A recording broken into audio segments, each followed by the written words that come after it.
Hello दोस्तों, SB academy से मैं रोशन कॉमर्स वाला। दोस्तों आज मैं क्वेश्चन नंबर 30 जो पोस्ट पे डाल दिया है, आज मैं उसे सॉल्व कराऊंगा। क्वेश्चन नंबर 30 जिसमें ए, बी और सी तीन साझेदार हैं, उनका लाभ विभाजन अनुपात 5:3:2 का है, यानी 5, 3, 8 और 2, 10। कुल 10 भाग में 5 भाग ए को, 3 भाग बी को और 2 भाग सी को मिलेगा। और दिया हुआ है उनकी पूंजी पर 5% ब्याज, और बी और सी को 5,000 सालाना का मतलब वार्षिक वेतन दिया जाता है। उसके बाद इस अकाउंट में पूंजी खाता बनाना है फिक्स मेथड से। जब पूंजी खाता फिक्स मेथड से बनाना हो दोस्तों, तो आपका कैपिटल अकाउंट बनेगा ही, साथ में करंट अकाउंट बनाना पड़ता है। तो करंट अकाउंट, कैपिटल अकाउंट, इसके बाद एप्रोप्रिएशन के बाद में बनाता हूं। पहले मैं प्रॉफिट एंड लॉस एप्रोप्रिएशन बना लेता हूं। यहां पर ए को, बी को, सी को 5% पूंजी पर ब्याज दिया जाता है। तो to interest on capital A, B, C. A की पूंजी है 50,000, बी की पूंजी है 30,000 और सी की पूंजी है 20,000।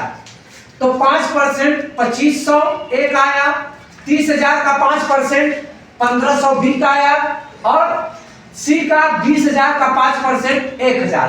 यानी कुल जो पूंजी पर ब्याज बना ए, बी और सी का, वो बना 5,000। उसके बाद सैलरी दिया जाता है दोस्तों। सैलरी केवल बी और सी को दिया जाता है। तो टू सैलरी, बी को 5,000, सी को 5,000, तो पूरा जो सैलरी बना वो बना 10,000।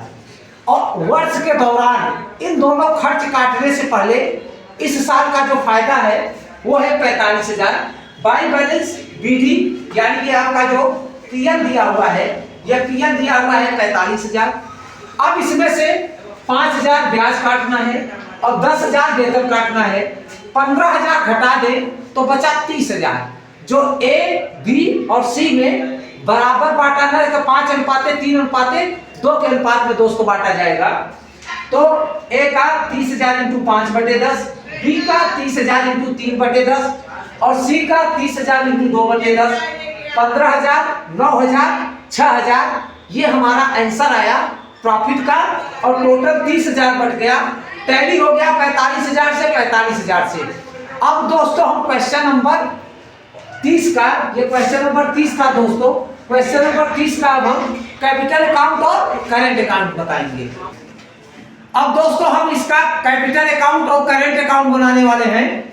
कैपिटल अकाउंट दोस्तों फिक्स मेथड में, जब भी फिक्स मेथड होगा तो यहाँ पर कैपिटल अकाउंट बहुत आसान होता है। बाय कैपिटल अकाउंट में बाई बैलेंस बीडी, और यही बैलेंस अगले साल, इसी साल टू बैलेंस सीडी के नाम से आ जाता है। 50,000, 30,000, 20,000। तो ये कैपिटल अकाउंट दोस्तों बहुत आसानी के साथ बनता है। एक साइड में बाई बैलेंस बीडी होता है और यही बैलेंस अगले साल टू बैलेंस सीडी के नाम से आ जाता है। उसके बाद दोस्तों अब बनाएंगे हम लोग करंट अकाउंट। करंट अकाउंट में क्या है दोस्तों, करंट अकाउंट जब भी फिक्स मेथड अगर रहेगा तो कैपिटल अकाउंट के साथ में हमेशा करंट अकाउंट बनेगा। तो करंट अकाउंट में बाई बैलेंस बीडी, पुराना कैपिटल अकाउंट करंट अकाउंट का बैलेंस दिया है 4500, 1500, 1,000। और जो चीजें प्रॉफिट एंड लॉस एप्रोप्रिएशन के टू साइड में होती हैं वे बाई साइड में आ जाएंगी। By interest on capital 2,500, 1500, 1,000।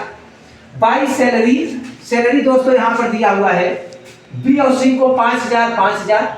और बाई प्रॉफिट एंड लॉस जो ए, बी और सी में बांटा गया है 15,000, 9,000 और 6,000। कहने का तात्पर्य है दोस्तों, profit and loss appropriation account के जो टू साइड के इनकम खर्च होते हैं वे करंट अकाउंट के इनकम हो जाते हैं। अब दोस्तों यहाँ पर टू ड्राइंग दिया है। ए ने पैसा निकाला है 10,000, तो ए का ड्राइंग है 10,000। और बी ने वेतन के अतिरिक्त, यानी वेतन को छोड़कर, यानी 5,000 वेतन और 7,500 अतिरिक्त, तो 7,500 और 5,000 अगर हम ऐड करते हैं तो बी ने निकाला है टोटल 12,500। और सी ने निकाला है वेतन के अतिरिक्त 6,000, तो वेतन 1,000, तो वेतन है 5,000 और अतिरिक्त निकाला है 1,000, तो सी ने निकाला है 6,000। तो यानी ड्राइंग यहां पर निकालना है हमें। ए का 10,000 दिया हुआ है, बी का 5,000 और 7,500 12,500 और सी का 5,000 और 1,000 6,000। अब उसके बाद अगर हम ए का सब ऐड करते हैं तो 22,000 में से अगर 10,000 ड्राइंग निकाल दें तो जो बैलेंस बचा वो बैलेंस बचा 12,000। बी का टोटल करने पर 17,000 में से 12,500 ड्राइंग निकाल दें तो यहाँ पर बी का बचा 45,000। सी का टोटल ऐड करने पर 13,000, 6,000 घटा दे तो सी का बैलेंस बचा 7,500। दोस्तों ये क्वेश्चन नंबर 30 मैंने पोस्ट पे डाल दिया है, आप लोग फिर से इसे ट्राई करिएगा। नहीं बना तो मैंने क्वेश्चंस को सॉल्व कर दिया है, एक बार आप लोग देख लीजिएगा, क्योंकि पार्टनरशिप इंट्रोडक्शन एग्जाम में आ सकता है।